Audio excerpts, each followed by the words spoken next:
ছোট ছবির বড় উৎসবে রোটারি সাধনে অমিত দাস এর ছবি কি কারুবাসনা শুভ মুক্তি। রোটারি সাধনের ষষ্ঠ আন্তর্জাতিক কলকাতা শর্ট ফিল্ম ফেস্টিভ্যালে ২৩শে জানুয়ারি শুক্রবার অনুষ্ঠিত হল। অজয় চক্রবর্তী প্রযোজিত পুষ্পদে ফিল্মস নিবেদিত অমিত দাস এর ছবি কি কারুবাসনা কি মুক্তি পেল। মন মাতানো সুন্দর একটি ছবি তুলে ধরলেন ফিল্ম ফেস্টিভ্যালে এবং ছবিটি দর্শকদের মন জয় করে নিলেন।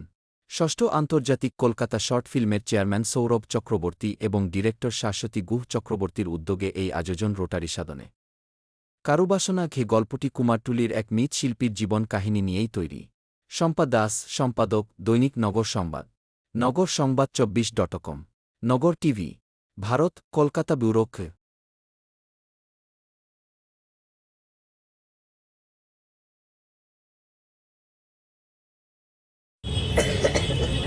একটু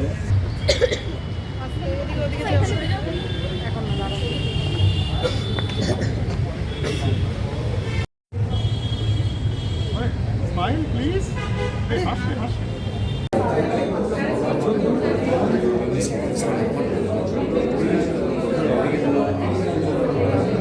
সাড়ে পাঁচটা বছর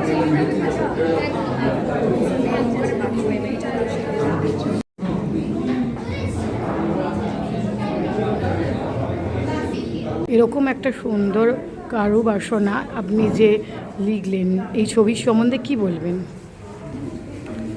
আমি একটু আগেও ইন্টারভিউ নেওয়া হয়ে গেছে, একদম ছবির স্টার্টে কর্তৃপক্ষ বলেছিল, তাতে আমি একই কথা আবার এখানেও বলছি, পুরনো ছাঁচে নতুন চিন্তা, এই হচ্ছে একমাত্র কথা আমার। আর এরকম একটা কাজে এই কারুবাসনা নিয়ে কি বলবে? সবাইকে তো তুমি মেকআপ করাও, তো সেটা তো তোমার একদম। প্রথম স্ক্রিপ্টটা পড়েই আমার এত ভালো লেগেছিলো, কেঁদেই ফেলেছিলাম। তখনই মনে হয়েছিল যে আমি যেন মাটির প্রলেপ দেবো, এরকমভাবেই আমি মেকআপটা ভেবে করা আর কি।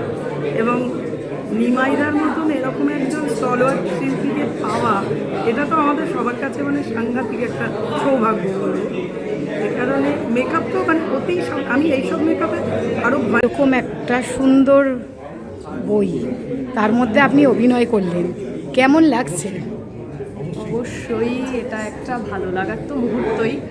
আর তার থেকেও বড় কথা, এই ছবিটার জন্য আমাকে বেছে নেওয়া হয়েছে, সেটাও একটা ভালো লাগার বিষয়।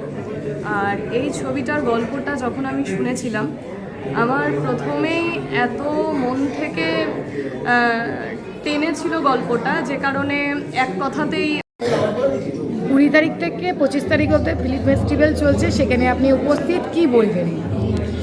এবছর আমাদের প্রথমেই বলবো যে এবছর আমরা আপ্লুত যে এত ছবি জমা পড়েছে, ছোট ছবির যে বাড়ছে সেইটার প্রমাণ হচ্ছে আজকে international Kolkata short film festival ছোট ছবির বড় উৎসব।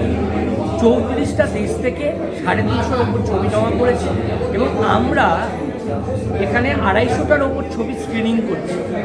20 তারিখ থেকে 25 তারিখ প্রথম 3 দিন আমাদের অ্যাডামাস ইউনিভার্সিটি এবং এসএনইউ ইউনিভার্সিটিতে হয়েছে।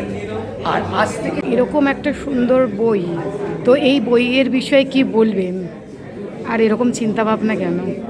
না, ছবিটা দেখে নিশ্চয়ই বুঝতে পারবেন যে এটা শিল্পীর মনের কষ্ট বা তার যে আকাঙ্ক্ষা, এবং দুজন উদীয়মান শিল্পী যারা তাদের জীবনকে গড়তে চায়, সেখানে যে দ্বন্দ্ব, ভালোবাসা না তার নিজের যে শিল্পী সত্তা। কারুবাসনা নামটার মধ্যেই একটা মানে মিনিং আছে, তো এই বিষয়ে কি বলবেন? আর আপনি কতটা এই মুভিটা করে খুশি হয়েছেন?